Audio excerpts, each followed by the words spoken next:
Have you ever wondered why sometimes a trip that should have been short would become painfully long? Na may panahon na parang ang trip, ang lakaw, mubura, pero nahimong dugay kaayo. Deuteronomy chapter 1 reminds us that Israel's journey from Horeb to Kadesh Barnea should have been an 11-day journey. Dapat 11 days lang. But because of unbelief, agi sa wala sila sa pagtuo, that 11-day journey turned into 40 days of wandering in the wilderness. From 11 days, nahimong 40 days ang ilang trip to Kadesh Barnea. The problem was not that God failed. The problem was not that God changed His promises. The problem was not that the land was difficult to enter. The real problem was disbelief. Ang pinaka-problema kay wala sila nagtuo. God told them to move forward. God promised to be with them. God already prepared the land for them. But what's the problem? Instead of musalig sila sa Ginoo, they focus on the giants. They focus on the fortified cities. They focus on their fears. Nahadlok sila sa ilang kaaway. Nawala ang ilang pagsalig. They allowed fear to become greater than their faith. And before we judge the Israelites, we need to realize that sometimes we do the same thing. Na usahay, murag kita pod para sa mga Israelinhon. Sometimes God calls us to obey, but we hesitate. God tells us to trust Him, but we keep on worrying. Gingnan ta, musalig kaniya, pero wala ta ni salig, sige ta, kabalaka. God opens a door, but fear keeps us standing still. Many believers are not defeated because God is absent. They are delayed because of disbelief. Daghan mga Kristohanon, wala na pildi, agi kay wala ang Ginoo, kundili agi sa ilang kulang sa pagtuo. So this afternoon, in Deuteronomy chapter 1, we will see how unbelief delayed Israel from entering into the promised land.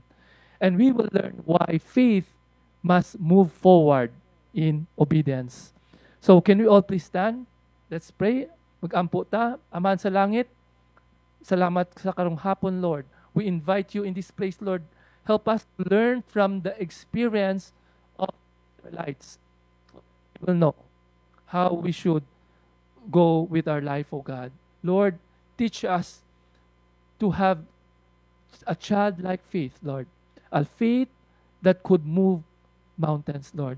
Lord, I pray for your people right now. If any of us are encountering struggles and troubles in their life, I pray, oh God, that you will speak to us through your word, through the book of Deuteronomy. Father, we just want to commit everything to you. In Jesus' name, all this we pray. Everybody says, Amen. Before tamo adto sa Deuteronomy chapter 1, let's give a background about the book of Deuteronomy. So, unsa man yung book of Deuteronomy? So, it's one of the 5 books of Moses. The first one, Genesis, Exodus, Leviticus, Numbers, and Deuteronomy. Okay. Do you know that the title of Deuteronomy comes from the Septuagint, the Greek translation of the Bible? Okay, Deuteronomy means second law or repetition of the law. So yun ang definition ng Deuteronomy, second law. The title is misleading because it's not a different law. It does not contain a different law that is different from those in Exodus, Leviticus, Numbers, but the book contains restatement and explanation of God's covenant to the new generation of Israelites. So kaning Deuteronomy, dili bag-o ang content ani. Okay? Gi-copy ang ubang portion na gihatag ni Lord sa Exodus, Leviticus ug Numbers, and then gibutang dire sa Deuteronomy. And then, ang book of Deuteronomy, daghan ng pangalan. This is sometimes called the book of Torah of Moses, the book of Moses, the book of the Torah of Moses. For example, in 1:9, di ba? This book of the law shall not depart from your mouth. So this book of the law, it refers to the book of Deuteronomy. Pag iingon sa Bible, book of the law, this is called the Deuteronomy. It is referring to Deuteronomy. So, and do you know that the book of Deuteronomy is one of the most cited book of Jesus? Kana ang pinaka-favorite na libro ni Jesus, daghan siya gipang quote sa Deuteronomy. Okay? And ang book of Deuteronomy, it contains sermons preached by Moses. So si Moses, mura siyang pastor, teacher sa mga Israelinon.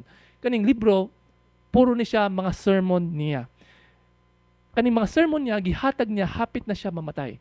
Because at that time, God told Moses that he cannot enter the promised land. And then, they were at the border. Hapit na sila musulod sa promised land. And then, Moses delivered several sermons. Gipang sermonan niya ang mga Israelinon so that before they enter into the promised land, they will not forget the book of the law. They will not forget the Lord's commandment. So, as you all know, ang naitabo kasi, God rescued the Israelites out of Egypt so that they will go to the promised land. But what happened? Because of their unbelief, wala sila nituo, naggahi sila ulo, they refused to enter into the promised land. And as a punishment, God said that all of them, 20 years old and above, will die in the wilderness. And those children of theirs will be the one who can enter into the promised land. Meaning, ang next generation, ang mga Israelinon na giluwas sa Egypt, wala na sila nakasulod sa Israel, sa promised land. So the book of Deuteronomy contains exhortation for them to remember God's faithfulness. Moses continued to remind them to obey God's commands, to avoid idolatry, and to trust in the Lord wholeheartedly. So, mao ni siya ang pinaka-mensahe sa Deuteronomy. And do you know that the book of Deuteronomy, actually ang original this is an oral sermon. So the scripture was not written to be read silently. So the Old Testament scripture were written to be heard. That's why sabi na, hear, O Israel. So kanang Deuteronomy, oral ni siya, sermon, oral. So that's how they study the book of Torah. That's why pag moadto sila sa ilang simbahan, sa synagogue, they would read the book of the law. Okay? And then, the book of the law is all about telling the people to love the Lord your God with all your heart and with all your might, with all your strength, and to love your neighbors as yourselves. Actually, kana ang pinaka-greatest commandment, di ba? Ingon Jesus, all the commandments of the Lord can be summed up, love God, love people. Okay? And then, ang genre, ano ba yung genre ng book of Deuteronomy? Actually, it is a biography of Moses. It's written by Moses, sermon of Moses, and then Moses gives his last will and testament in the form of sermons before he died. So in other words, kaning Deuteronomy, mao ni siya ang last words of Moses, the last words of a dying man. So dito nakabutang ang tanan mga importante dapat na dili makalimtan sa mga Israelinhon. Okay? So also, the book of Deuteronomy is also a treaty, a covenant between God and His people. Okay? And then, magtingala mo, why do we study the book of Deuteronomy? Daghan mo ingon, boring man kay history. Actually, the book of Deuteronomy, these are the scripture during the time of Jesus. Actually, wala sila New Testament at that time. Kani ang ilang Bible. And the book of Deuteronomy, as well as the Old Testament, are good source of lessons for us because it contains God's eternal truth. Kani mga Old Testament, dito nato makatuon ta sa mga lesson. Mga sayop nila, dili nato awaton. So makita na daghan mga sayop ang gibuhat mga Israelinhon. Kita, bilang mga Kristohanon, atong tun-an ang ilang mga bad example aron dili nato utrohon ang ilang gibuhat. Okay? So kinsa man nagsulat? Who is the author of the book of Deuteronomy? So traditionally it's Moses because the book of Deuteronomy contains the sermons of Moses. So someone wrote down the sermons of Moses. And then he added the introduction and then the ending. Kasi if you look at the end of Deuteronomy, it contains a narrative on the death of Moses. So obviously, dili po si Moses nagsulat ana sa ending. So scribe na nagsingit ato, gi-describe ang pagkamatay ni Moses, but the content, majority of the content, it is the sermon of Moses. So, after we have discussed the background, so kabalo na sa background, no? Kaning Deuteronomy, bale, sermon ni siya. Sermon ni siya ni Moses. So, after knowing these things, let's now go to chapter 1 of the book of Deuteronomy, and we see how unbelief delayed God's people from entering into the promised land. Agi sa ilang kawad-an o pagtuo, moto na delay sila, nalangan sila og 40 years sa wilderness. Okay? So let's look at chapter 1, verse 1. Okay, verse 1. These are the words which Moses spoke to all Israel. So the book of Deuteronomy, like I said, contains the words of Moses. Moses is the speaker. Gihimo siyang spokesperson ni Lord. Okay? Gihimo siyang spokesman ni Lord. And then Moses spoke to all Israel across the Jordan in the wilderness, in the Arabah opposite Sup, between Paran and Tophel, and Laban and Hazeroth and Dizahab. So these are the places mentioned when Moses spoke these words. So in short, the Israelites were in the east of the Jordan River. Mutabok sila sa Jordan River nung gisulti ni Moses kani mga storyaha. And then in verse 2, it is 11th day journey from Horeb by the way of Mount Seir to Kadesh Barnea. In other words, actually kanang gikan sa Horeb, Horeb is Mount Sinai. Because Mount Horeb, mao ni siya ang lugar kung asa gihatag ni Lord ang 10 commandments. So from Mount Sinai until Kadesh Barnea, it will only take 11 days. Duol ra na siya. Okay? But what happened? Now it happened in the 40th year on the first day of the 11th month. Pero nalangan sila. Okay? The 11 days supposed journey became 40 years because of unbelief and disobedience. Okay? Motok parusahan ni Lord. Kay wala sila nituo na kaya nila or ihatag ni Lord kanila ang promised land. Moto, it was the 40th year on the first day of the 11th month. So ika 40th year, mauni siya ang gisulti na sermon ni Moses. So this is the time when they are about to enter the promised land. So unsa may ingon ni Moses? In verse 3, Moses spoke to the children of Israel according to all that Yahweh had commanded him to give to them. So ang tanan nagipangsulti ni Moses gikan kang Yahweh. It is the Lord who revealed the word to Moses.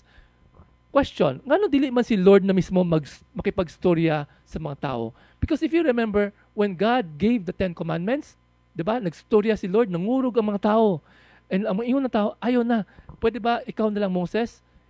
Just tell us what God told you. Okay? Don't let God speak to us. Kaya nahadlok sila. That's why Moses became the spokesman of the Lord. Okay? In verse 4, Moses spoke to the people after he had struck down Sihon, the king of Amorites, who lived in Heshbon, and Og, the king of Bashan, who lived in Ashtaroth and Edrei. So kaning nahitabo, there was a time that Moses and the Israelites attacked Sihon, the king of Amorites, and Og, the king of Bashan.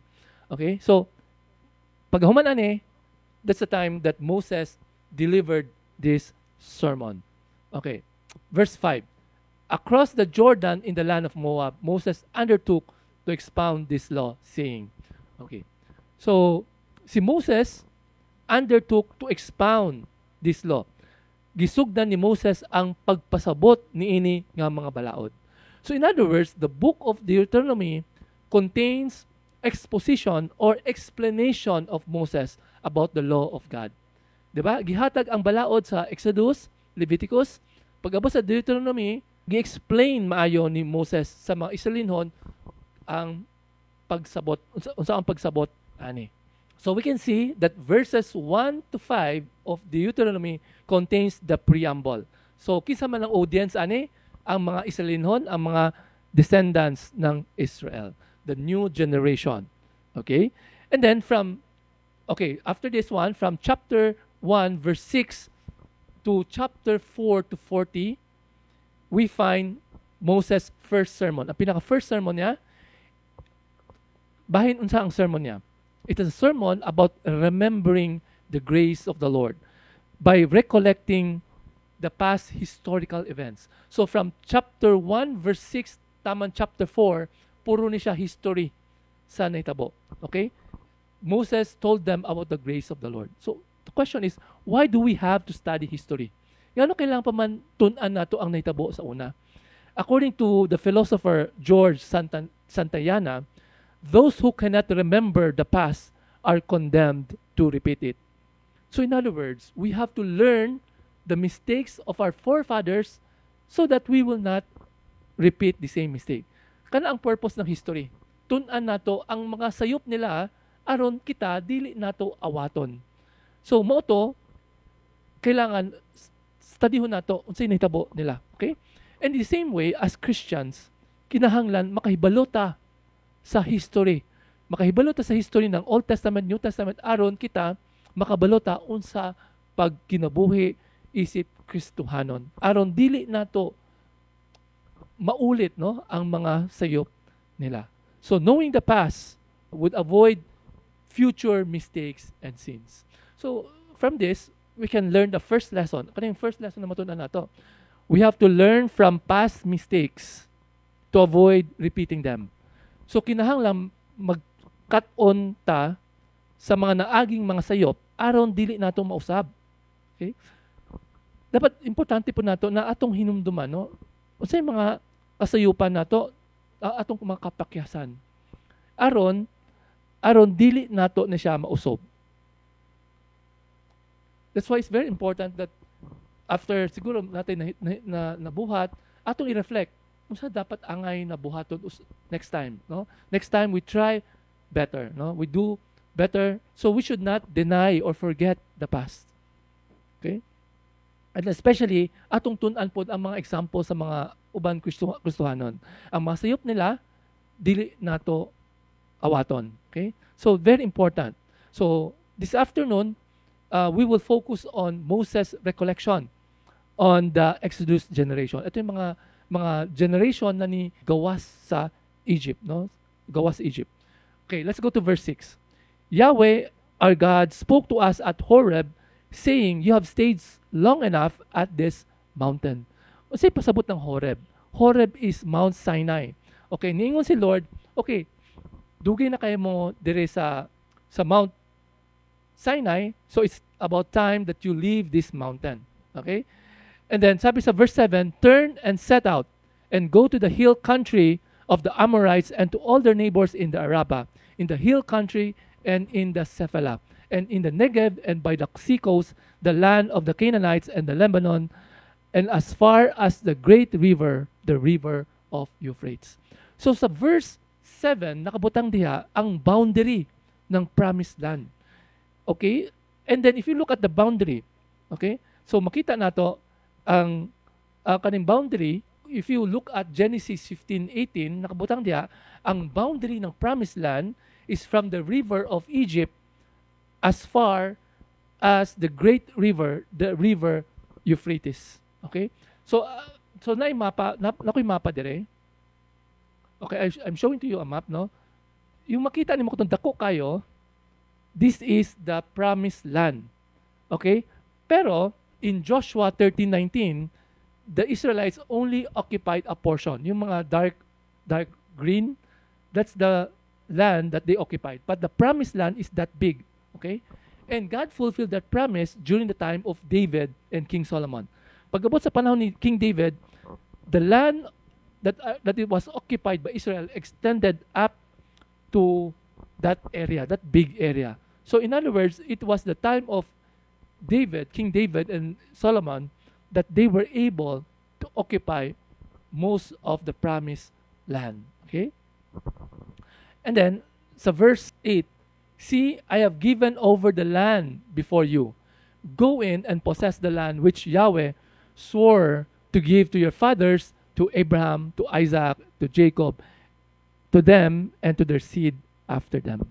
So, niingon si Lord, kuhaa ang yuta. Sulod kamo og panag-iya ninyo kini nga gisaad ni Lord. God promised the land to Abraham, Isaac, Jacob, and to the descendants. Dito matun-an nato ang promise ni Lord. Once God gives His promise, He will fulfill it. Kumuhatag og promise ni Lord, iyag yun buhaton. Pero usahay lang, malangan lang. Pero God will fulfill His word.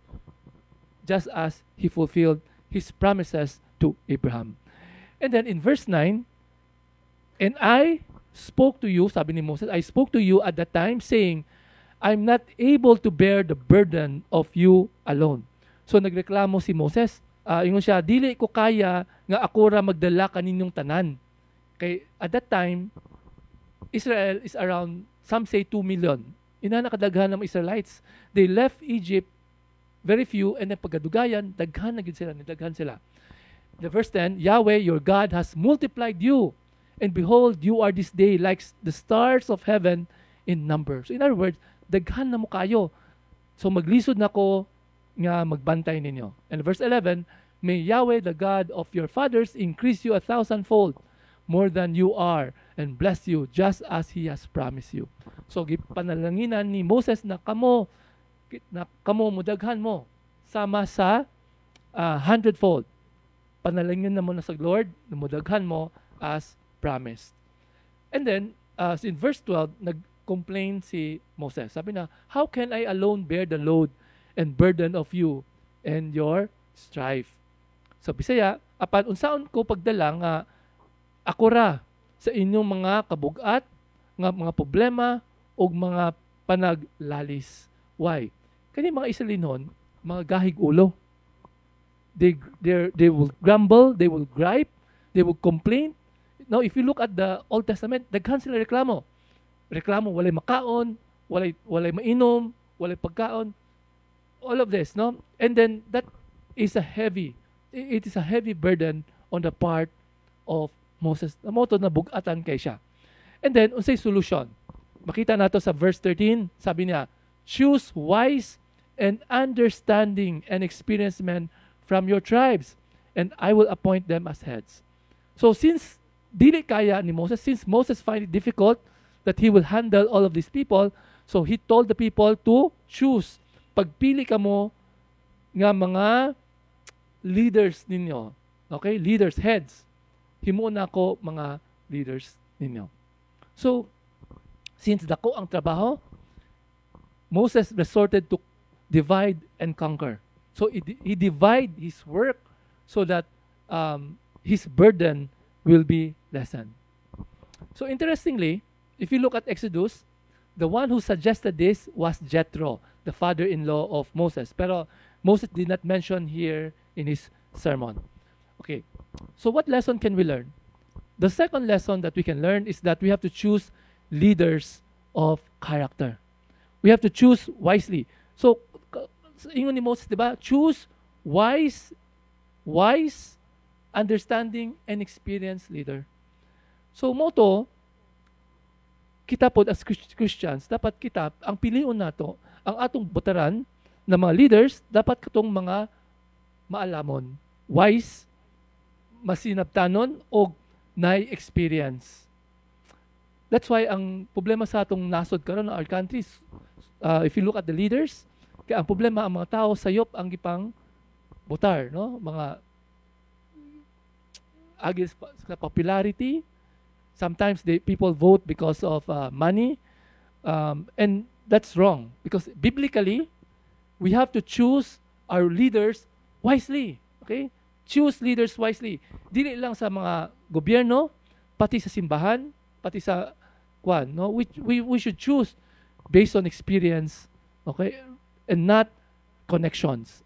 Dili sa connection, dili sa kwarta, but on experience, understanding, and most importantly, fear of the Lord. Dapat na ikahadlok sa Ginoo.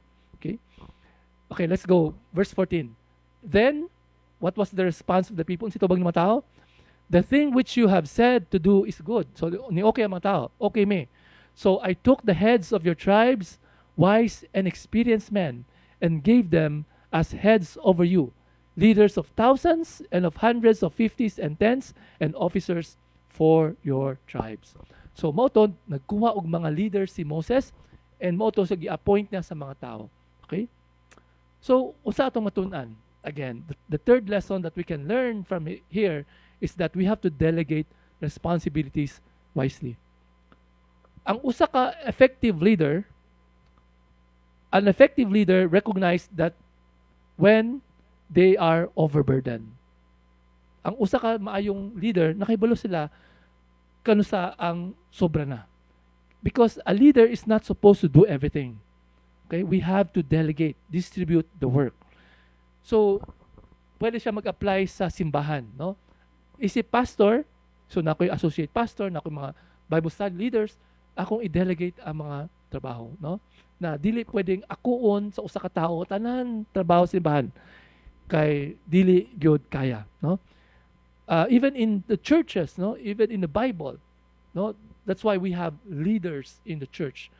And as members, we have to respect and honor our leaders because these leaders will take care of us, no? Kani mga leaders mo bantay nato. Dili lang sa simbahan kundi sa trabaho. Even in work, diba? Leaders, they appoint mga supervisors, no? So dili mismo ang tag-iya ang mo control tanan. And then even sa family, we have to delegate. So naitrabaho ang asawa, ang bana, mga anak, tagaan og kwan, mga tabang, no? Para aron dili ma-burn out. So it's very important that we help one another, especially in our church. Dapat magtinambangay. Kaya kung dili, ma-burn out ang mga leaders ug mga mag-serve sa simbahan. Okay? That's why it's very important that we pray for our volunteers. No? Appreciate them. And then, help one another para dili mag-burn out.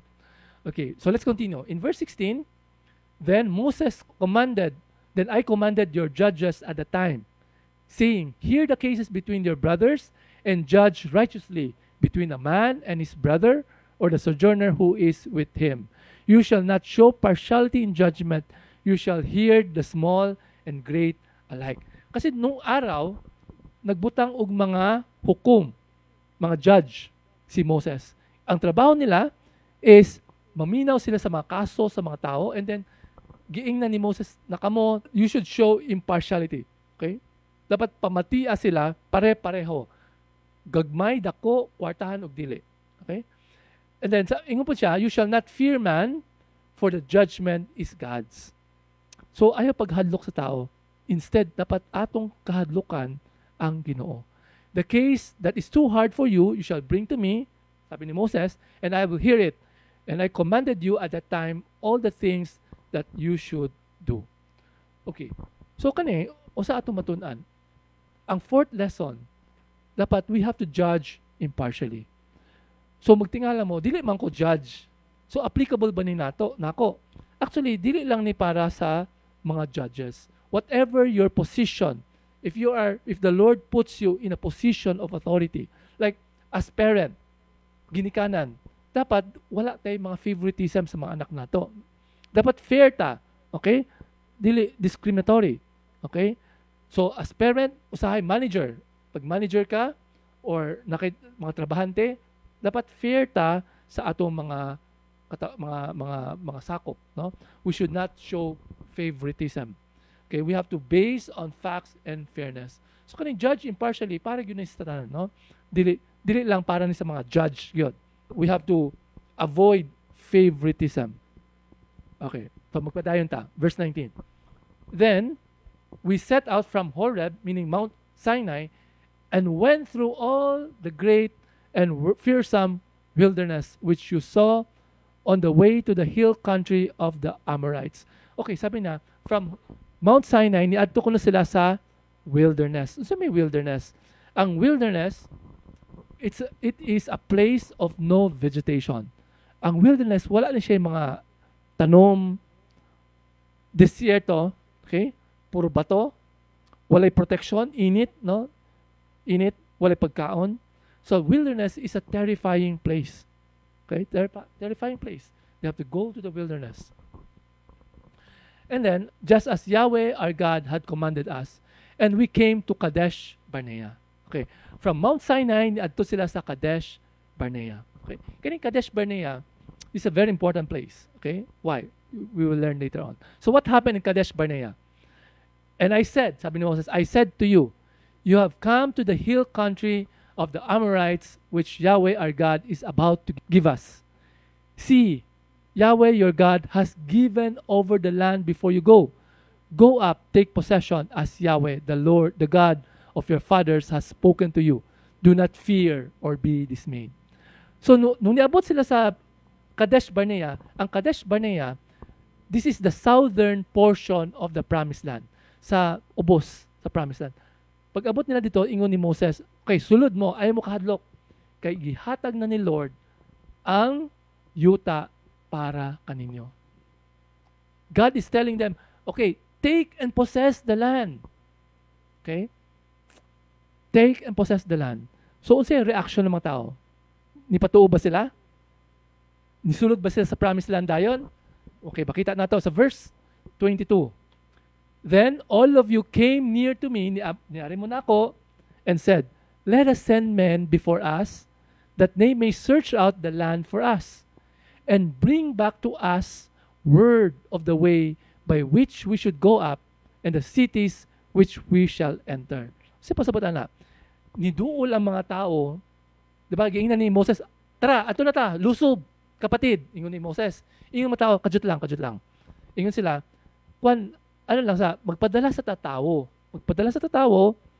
susihan sa nato ang yuta, og dadan kita nila og balita, bahin sa dalan, hasta mo agi, o sa syudad nga atong sudlan.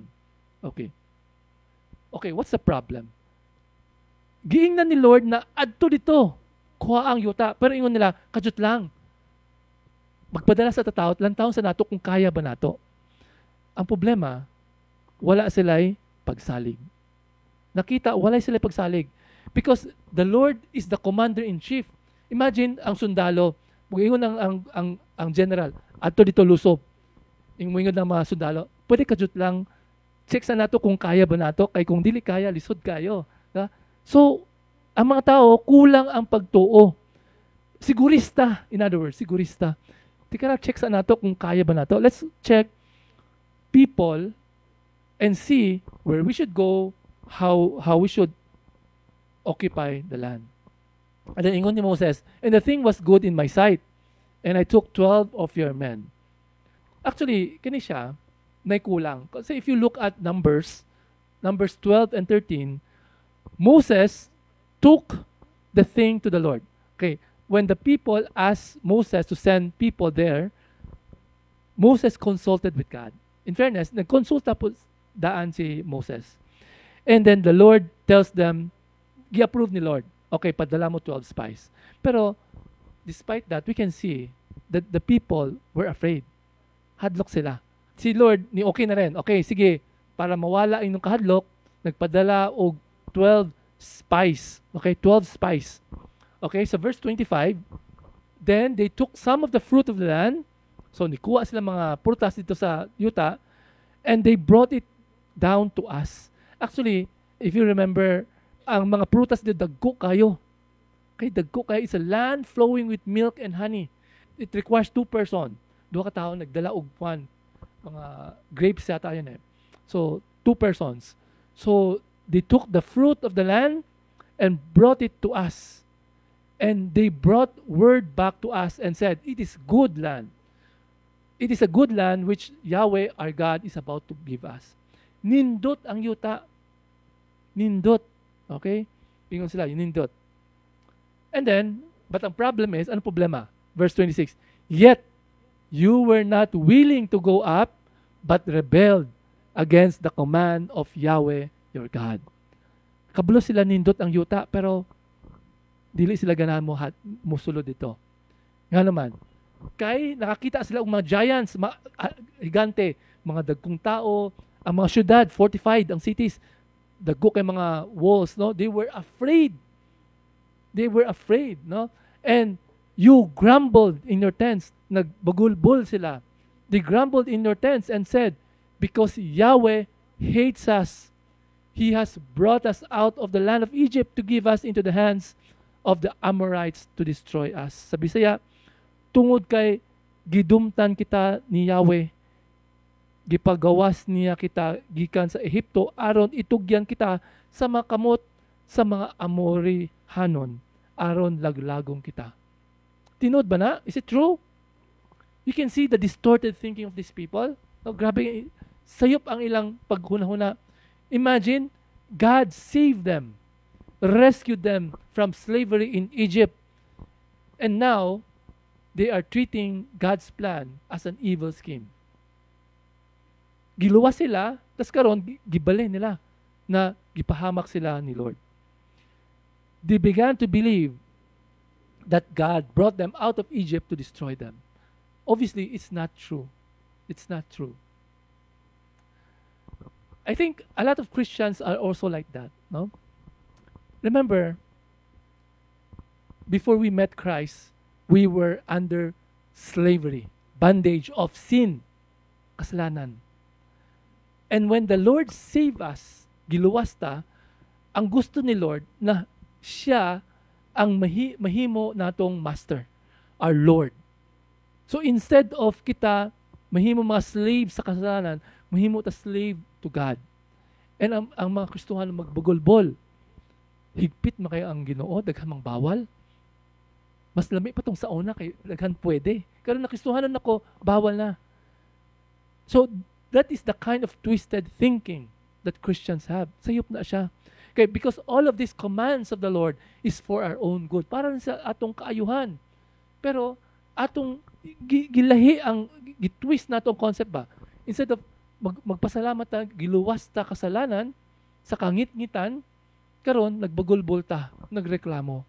Look at what the Israelites did.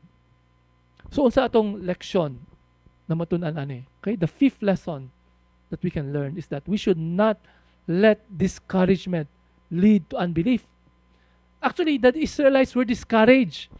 Nung nakita niya ang mga higante, nung nakita niya ang mga dagkong mga pader, na-discourage sila. Kaya ba nato ni?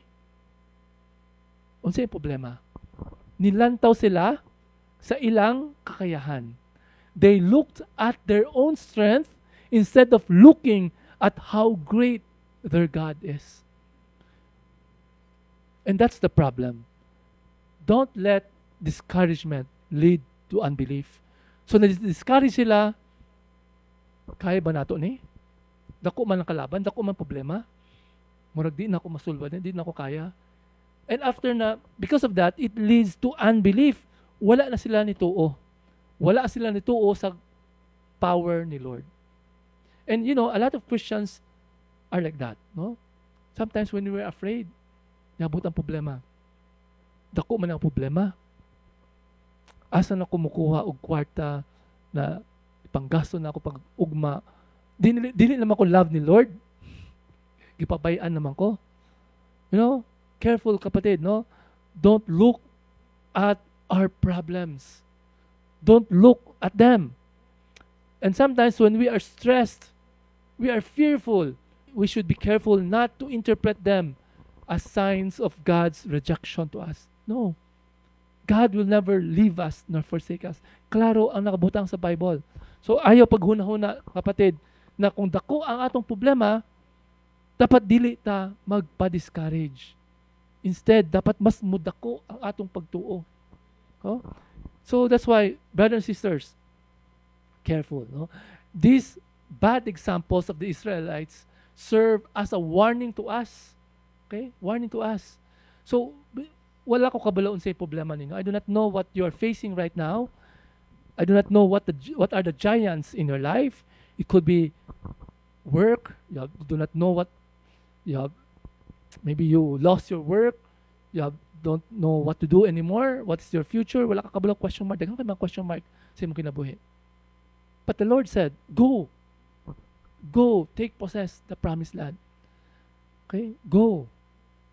Don't be afraid, for I am with you. Diba sabi ni Joshua, diba? Do not be discouraged or nor be dismayed, for the Lord your God is with you wherever you go. Ayaw kahadlok, kapatid. Okay? So don't follow the examples of the Israelites. Ayaw bagulbol. Ayaw pagduda sa kaayuhan sa Ginoo. Okay, let's continue. In verse 28, where can we go up? Asa matamo adto? Our brothers have made our hearts melt, saying, the people are bigger and taller than we, mga giants. The cities are large and fortified to heaven. And moreover, we saw the sons of the Anakim there.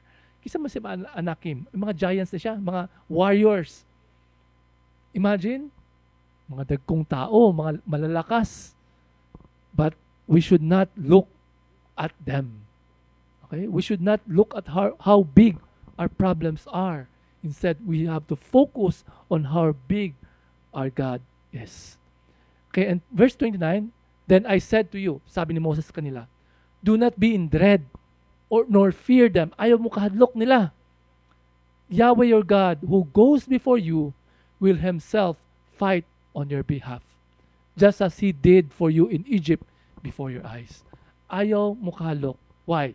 Because the battles belongs to the Lord. The battle is the Lord's. It's not your own battle. Kasi kung atong hunahunahon, kung atong mga problema, dili atong battle, it's the Lord's battle, our perspective will change. Amen? Lahi na atong perspective, ay, the Lord is with me. Di na ko muhadlok. Unsa pa ka lang kadako, tao akong banggaon, di ko muhadlok. Kay mas dako ang akong Ginoo. Okay? But our God is great. Just as how God fight for you in Egypt. Sa Egypt ba, did the Israelites do anything? None. Wala. God sent the 10 plagues. Wala gibuhat ang mga Israelinhon. Diba? It's the Lord who sent the plagues.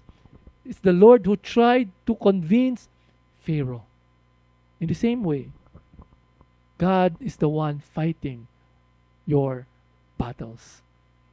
And then sabi na, in verse 31, and in the wilderness where you saw how Yahweh, your God, carried you, just as a man carries his son in all the way which you have walked until you came to this place. Ingon ni Moses, lantawag giunsa mo pagdala, giunsan nyo gidala ni Lord. If you look at the wilderness journey of Israelites, grabe, makita niyo, grabe, pagkamaayo ng Ginoo. Ang mga Israelites noon, sige, bagulbol. Pero ang Ginoo, sige mo tabang. Reklamo sila, wala sila makaon, kitagaan sila og pagkaon. Una, di ba, kitagaan sila mana. Tapos napulan sila, nagreklamo sila.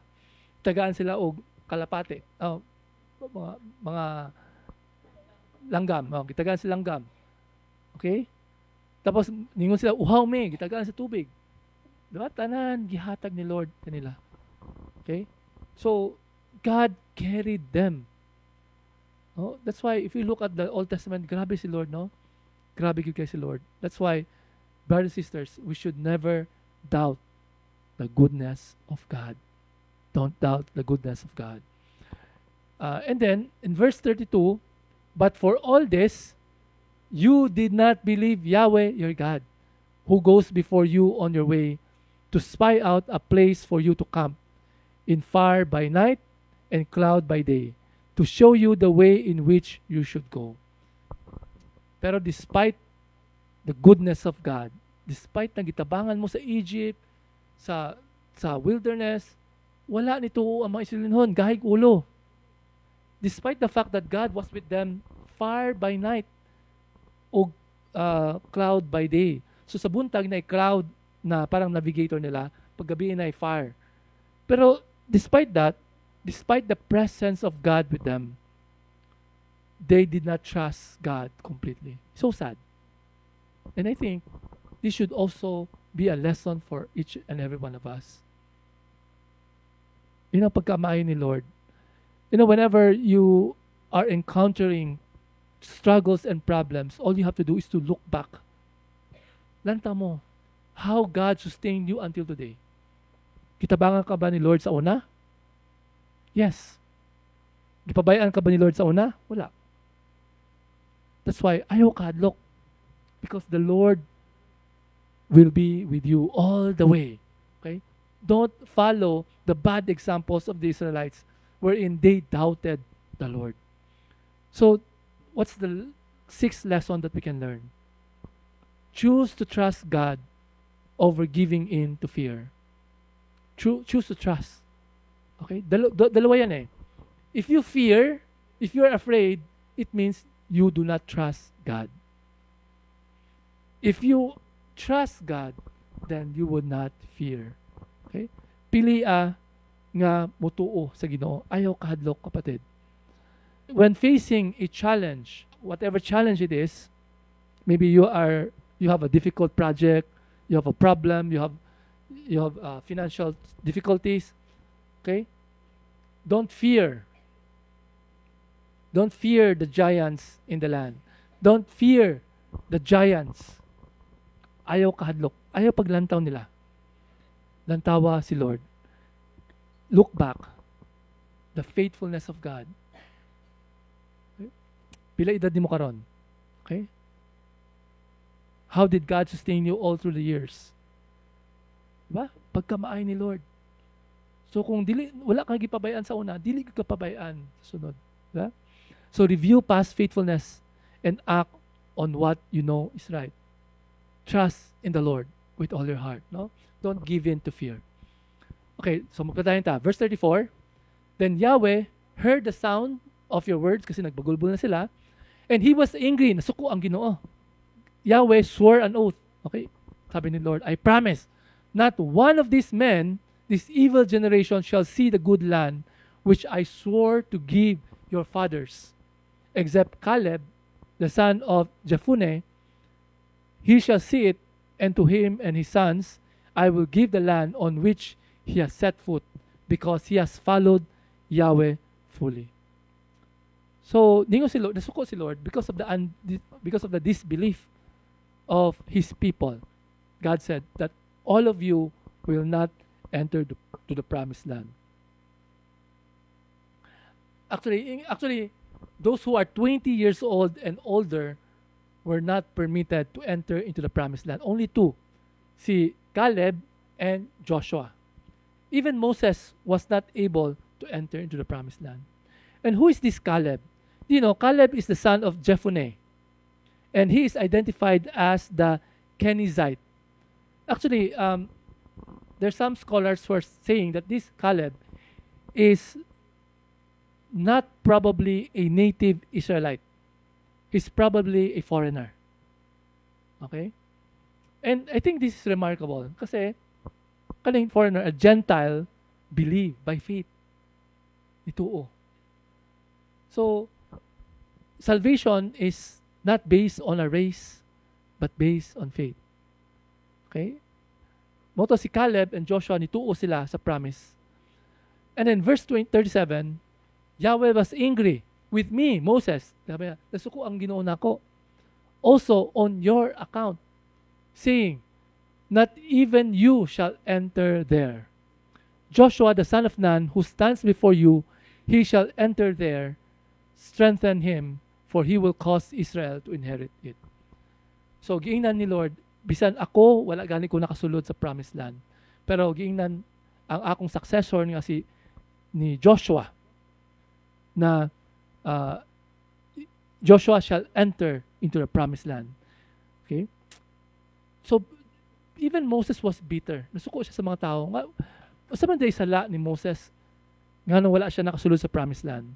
If you recall in Numbers chapter 20, God commanded Moses to speak to the rock, and the rock will produce water.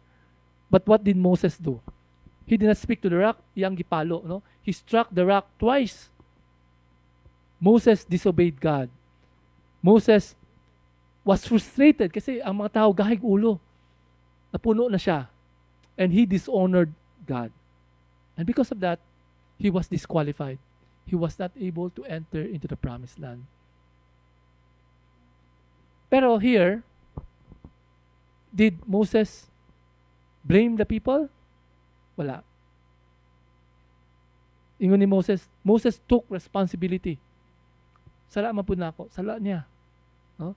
So the next lesson that we can learn is that we have to take responsibility for group failures. Pag-angkon sa responsibilidad sa kapakyasan sa atong grupo. So, niangkon si Moses, nakasayop siya. Niyagya na, wala siya nakasulod sa promised land. Remember, in teams, families, or in church, leaders should know how to take responsibility. Kung naay kapakyasan ang grupo, don't play the blame game. Siya manggod, sala manggod niya, ana. As a leader, you have to take responsibility. Kaya ikaw man leader, kung naipalpak yan sa imong grupo, apil po ka na.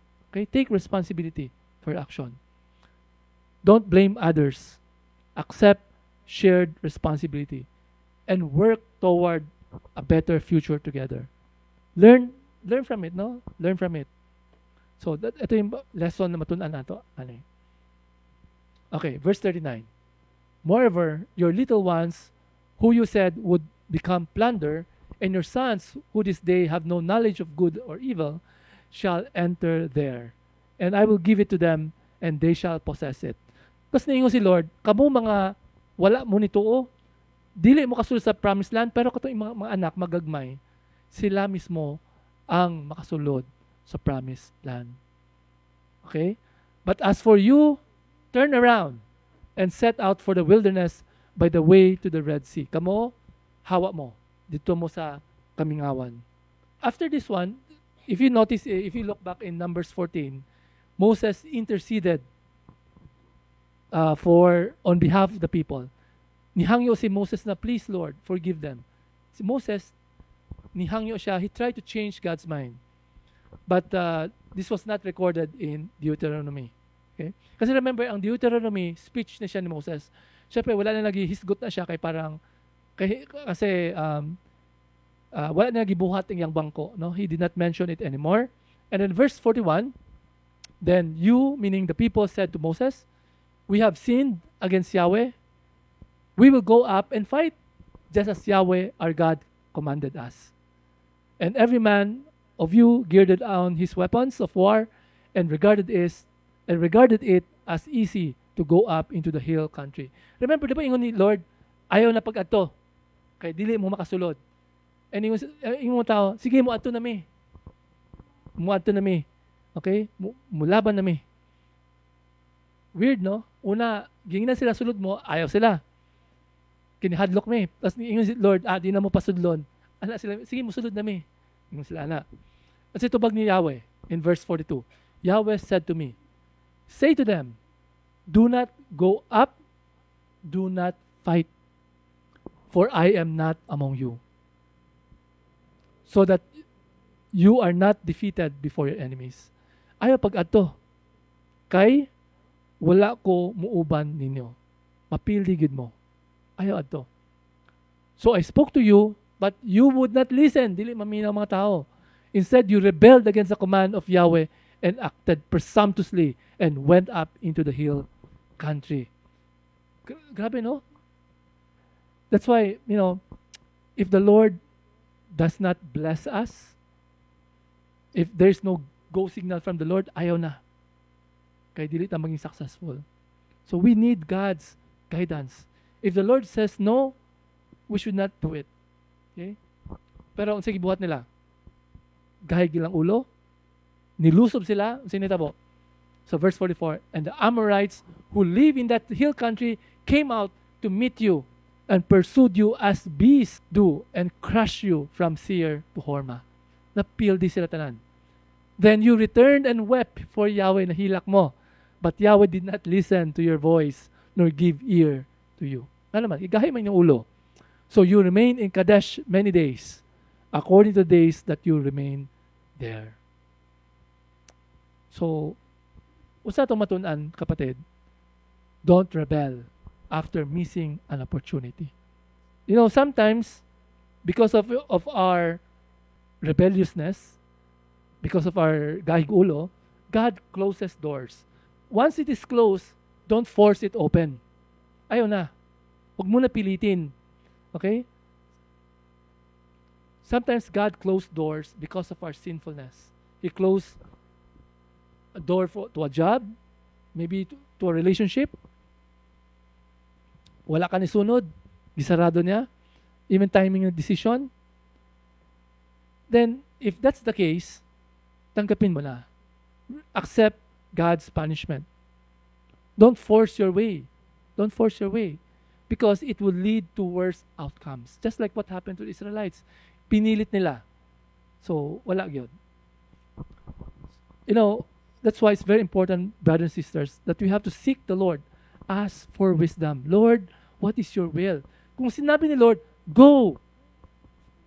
Fight! For the battle is mine. Then we have to fight. Di ta magduha-duha. Once na magduha-duha ta, tapos sumingon si Lord, ayaw na. Huwag mo na pilitin.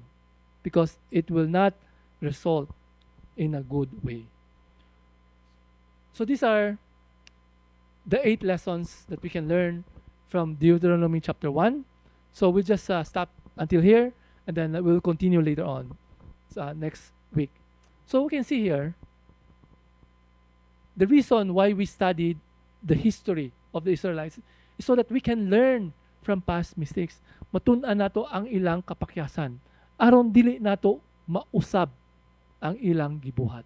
So that's the first lesson. And second, importante, we choose leaders wisely. Okay? Based on character, not based on good looks. Dili agi sa artistahon, dili kay aging dagang kwarta. But we have to choose wise leaders, experienced leaders, those who fear God. And third, as leaders, we should not do everything ourselves. We have to learn to delegate. Okay? I-delegate nato sa atong mga leaders ang atong mga responsibilidad. Dapat dili nato akuhon tanan. And then we have to judge impartially. Because God is fair. We have to be fair with other people. We have to be fair with our children, with our fellow workers. Dapat wala discrimination. Okay? We have to treat everyone fairly. Number 5, don't let discouragement lead to unbelief. Be careful, especially when we see the difficulties and we get discouraged. Most often than not, it will lead to unbelief. Mawad-an ta og pagtuo sa Ginoo. Ayaw. Be careful, brothers and sisters. Then, don't give in to fear. Choose to trust God over giving in to fear. I know this is very difficult, but that's why it takes faith. Okay? Ayaw kahadlok. Unsa man na, could be exam, it could be job opportunities, it could be a relationship, could be anything. No? Trust in God. Don't look at the problem. Trust in the Lord. Number 7, for those leaders, take responsibility. If your group made a mistake, then accept it. Say sorry. Lastly, don't rebel after missing an opportunity. Because of our stubbornness, God closes doors. Wala na yun. Tapos na yun. Okay? Tapos na yun. We should accept it. Accept God's punishment. Okay? So, as we end, Deuteronomy chapter 1 is more than a history lesson about Israel. It is a warning to us. It's a warning para nato tanan. So, the 11-day journey became 40 years. Why? Because the people refused to trust God. Imagine, from 11 days, nahimong 40 years. Nakasunod na unta sila. Pero, agi sa ilang dili pagtuo ang Lord. They saw the same miracles, they heard the same promises, they followed the same cloud. But many still did not believe. Fear caused them to stand still. Agi silang kahadlok, wala sila ni padayon.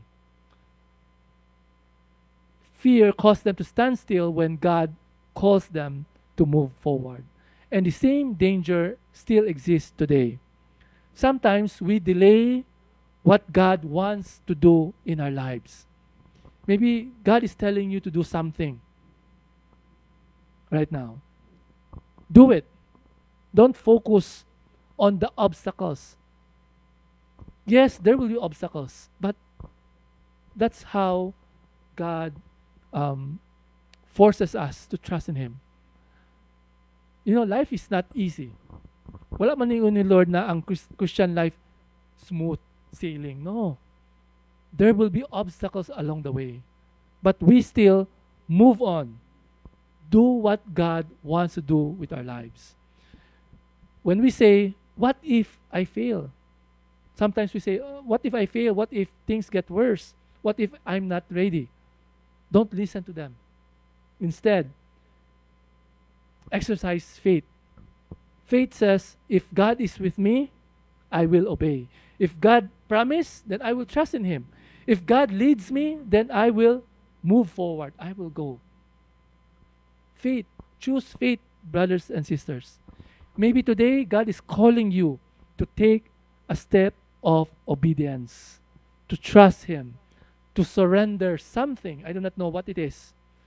To forgive, to serve Him, to repent, and to stop living in fear. Do not let disbelief keep you from wondering God is calling you forward. Okay? Don't wonder. Move forward. The tragedy of Deuteronomy chapter 1 is not that God failed His people. The tragedy is that the people failed to trust in the Lord. So church, let us not be delayed by disbelief. Let us move forward by faith. Can we all please stand? Let's pray. Aman sa langit, Lord, thank you very much for your word. Lord, thank you, Lord, for the reminder, for the history lesson, O God. Because of the disbelief and disobedience of the Israelites, their 11-day journey became 40 years. Lord, I pray for your people, O God. We may be facing giants in our lives, Lord God. We may be facing a lot of obstacles, Lord God. Lord, help us to look beyond them and instead to look at you. Lord, among panalangin, Lord, na kamo ang among lantawon, dili ang among problema. Kay dako ang among Dios. Mas dako ang among Dios kaysa sa among problema. Lord God, I pray for your people, Lord God, that you will strengthen us, Lord. And most importantly, Lord, I pray that we will walk a life to be like Jesus, oh God. Just like Jesus, who is not afraid because the Lord is with him.